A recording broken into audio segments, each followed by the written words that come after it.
Well, Kevin, I just checked my watch, and it's tool time. Tool time!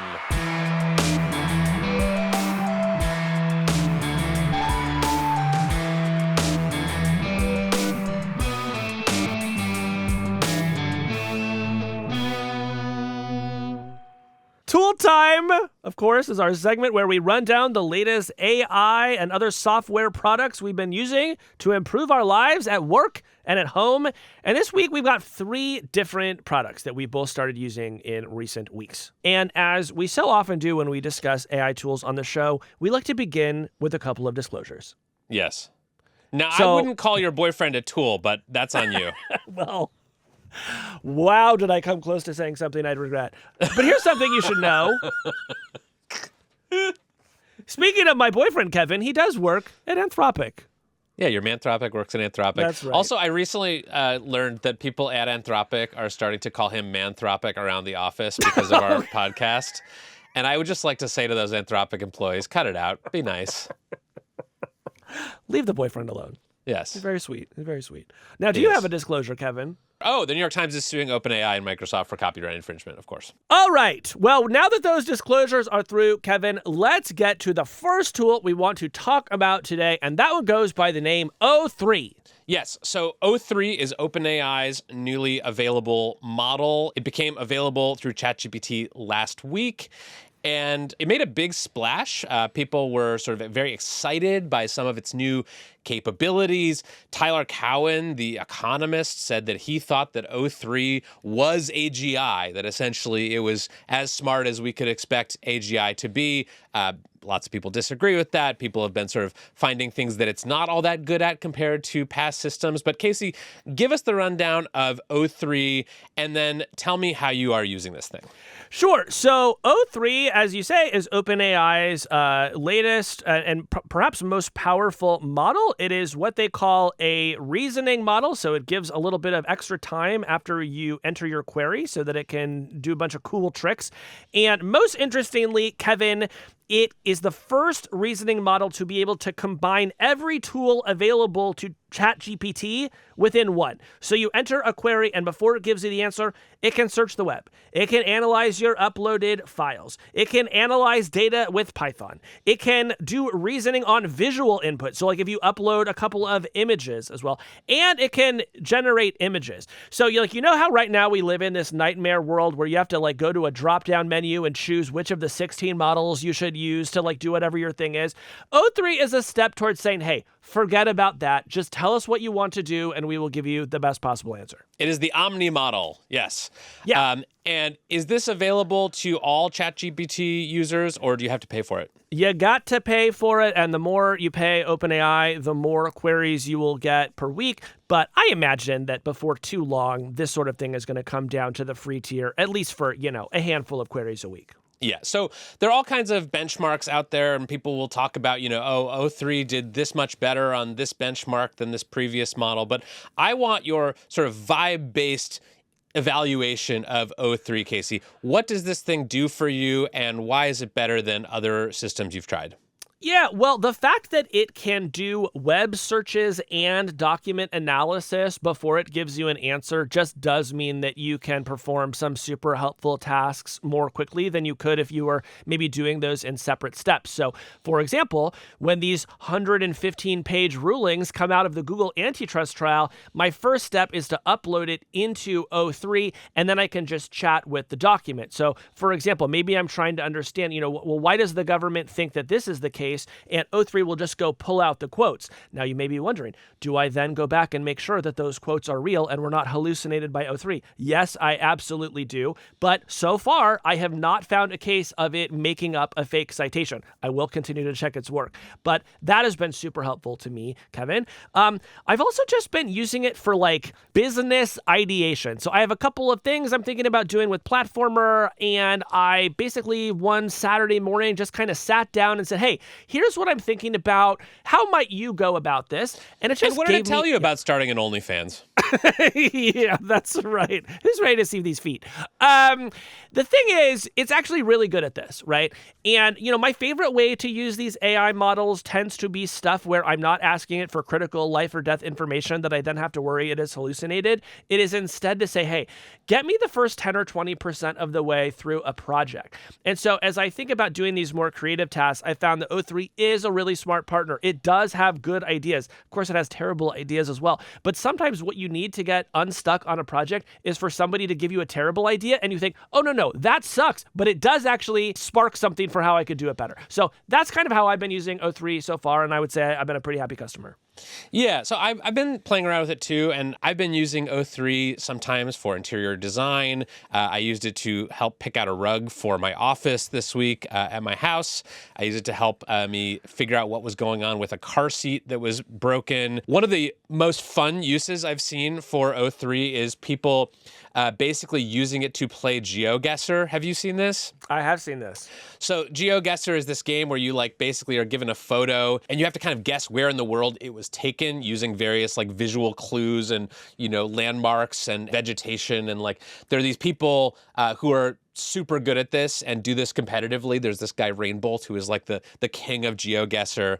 And at least according to some of my friends, O3 is now quite good at doing this kind of visual analysis where you can feed it a photo and say, where was this taken? And it will sort of inspect various pieces and kind of do that for you. Now, I did try this on a few of my own photos. It did not get the right answers, but some people are reporting that this thing is just incredible at that. So take that for what you will. And let's say that is very fun. If you are playing a benign game of Geogesser, you can also imagine the worrisome privacy implications if now all of a sudden people can upload any photo of you ever taken and say, oh, I know exactly where this person is at this moment. Totally. Okay, so Casey, who would you recommend O3 to at this point and for what? Well, look, I think that I would still place it in the category of something that is cool and novel and fun for an early adopter. If you really want to be on the bleeding edge, sure, spend $20 a month to use ChatGPT, play around with this, see what it's useful for. And if you find it super useful, maybe you want to go up to a higher tier plan and use it even more.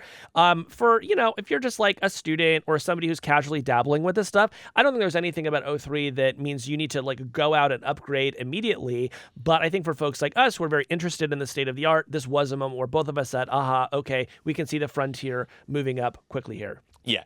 And in fairness to other sort of frontier AI companies, we should also say a few of them have also gotten upgrades since the last time we did a Tool Time segment. Claude now has the ability to search the internet, which is a feature that we had asked Anthropic CEO Dario Amodei about when he came on the show earlier.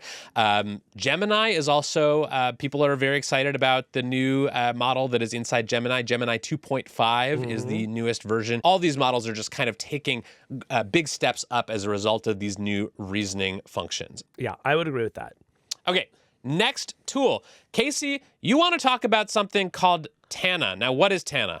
I've been pronouncing it Tana, but it might be called Tana. Many folks who work on the team are from Norway, and I don't really know how they pronounce vowels over there. But I'm going to call it Tana for this segment. It was built by some former Googlers, including one who helped to build Google Wave, which was a product that I loved way back in the 2000s. There was an early step at creating this kind of collaboration software. It sort of borrowed elements from wikis and tried to create something really cool. I loved it. Didn't really take off, but a lot of those ideas wound up surfacing again in what I'm going to call these collaborative workspace apps, like Notion, I think is maybe the most popular one. I've also talked previously on the show about other kind of similar note-taking, personal knowledge management apps like Obsidian or Roam. And on one level, Tana is just kind of another one of those, but I have been using it in a way that I have been finding cool that I did want to talk about. All right, tell me. So What I've decided to do is essentially have one piece of software that I just use as my AI journal, okay? I'm a big believer in journaling. I think one reason why I'm constantly talking about note-taking and productivity is I do believe that everyone should keep a journal of some kind. I just think that it is both, it's good for you at work, it's good for you at home. It's just a good thing to do. But if you put everything into one journal, it can feel very crowded, very cluttered, and it feels like it maybe doesn't have, the utility that you want. I do most of my daily journaling in another great app called Capacities, which we've talked about on the show. I still really like Capacities. I still use it basically every day. But once Tana came around, I said, I have this other idea, which is every day there's a ton of AI headlines, and I'm really trying to make myself as smart as I can about AI. So every day I'm just going to take all the top headlines about AI, and I'm going to put them in one place, and I'm going to add tags, and then I'm just going to revisit it throughout the week, right? Because maybe I'm writing about OpenAI this week. Now I just click on a tag and I see everything that has happened in my world with OpenAI in that week. I can quickly open up that story and figure out what I thought was interesting. So what I'm hoping is over time, I will just have built this really interesting chronological log of the development of the AI industry that I can dip into at any time, that is very easily searchable, and that I'm hoping will make me smarter about the subject overall. And I mean, that sounds very useful, but I'm also remembering previous productivity apps that you've described to me that work in very similar ways that allow you to create tags and kind of keep track of topics. So how is this one different or better? To me, it's useful in the same way that just opening a new browser window can be useful sometimes, right? It's like you could have just opened the tab in the old browser window, but sometimes it is that blank sheet of paper that actually draws you to using it. And so that is how I am trying to use this. So I guess what I'm really suggesting, or what I'm curious about is, do you think that there can just be a value in having a journal dedicated to something particular, a specific app that I do a specific thing in, instead of just trying to turn every app into a Swiss Army knife, sometimes you just want a hammer. And so I'm trying to use Tana as a hammer to organize one particular thing. Okay, well, let me know how your experiment goes. I hope this is the productivity app that finally fixes the gaping void inside you. Casey, how much does Tana cost, and are there any other things you'd like to say about it? So it's a freemium model. There's a fairly generous free tier. If you get really into it, there's a paid plan that starts at $8 a month or $96 a year. I don't have any particular feeling you have to rush out and try Tana. You could also try Obsidian, which is free to use in almost every case, and you could definitely do everything I'm talking about there. But I don't know. Just experiment with having a single subject journal and just let me know how it goes. Or if you've done that in the past, email us and tell me what you learned from that experience. It could be useful to me. Now, I believe you are also using an interesting new tool. Kevin, why don't you tell us about it? Now, if you will remember, the last time we did a Tool Time segment, I said that I was drowning in unread emails and I was desperate for a company or a startup or someone to come along and build for me an app that would allow me to put my entire email inbox on autopilot, just to have AI draft responses to all of my emails, let me push one button and send everything, never have to think about email again. And you predicted that when we published that episode, a bunch of listeners would reach out and say, hey, I actually have built that app, why don't you try it? And that I would try them and be disappointed by all of them. Yeah. Well, what Casey, happened? You were right. So after we published that episode, I heard from a number of listeners saying basically, we have this, it exists, come try it out. I talked to a bunch of their CEOs, I got some demos, I was very excited to try some of these email autopilot products, and then I started running into walls. Yeah. So one of the walls is that I realized that my requirements for this program were going to be very hard to meet. So my first requirement, as you will remember, was that the email autopilot program not send any of my data to an AI company in a way that would require me to trust that they are handling that safely. Right. And the second requirement that I didn't know when we taped the show last week was related to something that I am enrolled in called Google Advanced Protection. This is a kind of high security program for journalists or politicians or dissidents who need a little bit of extra security on their Google accounts. And one thing that Google Advanced Protection does is it blocks access to third-party plugins that want to go into your Gmail and sort of use that data or take it somewhere and analyze it in some way. That makes sense. So all of these demos suffer from the same problem, which is that in order to use their email autopilot software, you have to essentially fork over your Gmail account to these companies many of which I assume are trustworthy, but I'm just not sure enough to give them 20 years worth of my email. Yes. So what happened? So then, Casey, my saga was not done because I attempted some vibe coding experiments to try to build my own app that would run locally on my machine. And Casey, I tried so many different things. I tried with O3 building an extension for a mail program called Thunderbird, but it turned out the New York Times tech people didn't allow that either. I tried to build my own Chrome extension that would sort of look at my Gmail as it was coming in and draft responses. That didn't work either because of some security things. I even tried creating something called an Electron app, which was terrifying. And eventually I got to the point where O3 was getting so desperate with all of my crazy requirements and wanted to help me so badly that it actually suggested that I essentially build my own malware, like a program that I could install on my computer that would screen grab my screen and log all my keystrokes and analyze it and use that to respond to my emails. I thought that was a little bit overboard. But this sad end to my email autopilot saga is not where I leave you today because, Casey, I have found a new path through the email wilderness. All right, give us some hope here, Roose. I have become a dictator, Casey. Yeah, our producers already could have told you that. Not the tin pot kind. I have become a person who uses AI dictation software. Now, we have talked on this show before. I'm a guy who likes to talk rather than write. And now there are these AI-powered dictation tools that can do a lot of what I've been hoping that something like email autopilot would do for me, which is to blaze through a bunch of emails very quickly just by talking to my computer. So I sort of found a second route. What app are you using here? So there are a bunch of them out there. There's Aqua, there's Whisper Flow. The one I've been using most is called Superwhisper. And basically, we've had dictation apps and speech recognition apps for a long time. They're built into probably every phone and computer now. But these new dictation apps can do more than just transcribe the words you're saying. They're connected to large language models, so you can talk into them and then they can capture what you're saying and transform it in some way. Maybe they can summarize it or create a bullet point list or change the tone slightly or just take out the filler words and kind of format everything in a very context-aware way. So if you're writing emails, it can sound like an email. If you're writing messages, it can sound like a message. If you're doing a draft of a piece, it can sound like a draft of a piece. And it can do this across any app. So anything that you're doing on your computer, you just kind of hit your hotkey, start talking, and it types into whatever box you're typing into. Right. And so how much time does that save you just talking an email rather than writing it?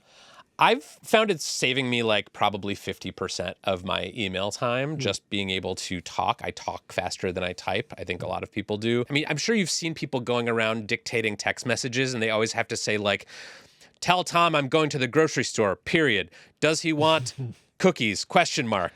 And you don't have to do that. They sound like they're sending telegrams. Yes. And you don't have to do that with these new AI dictation apps. You can just sort of talk naturally the way that you would talk to a person.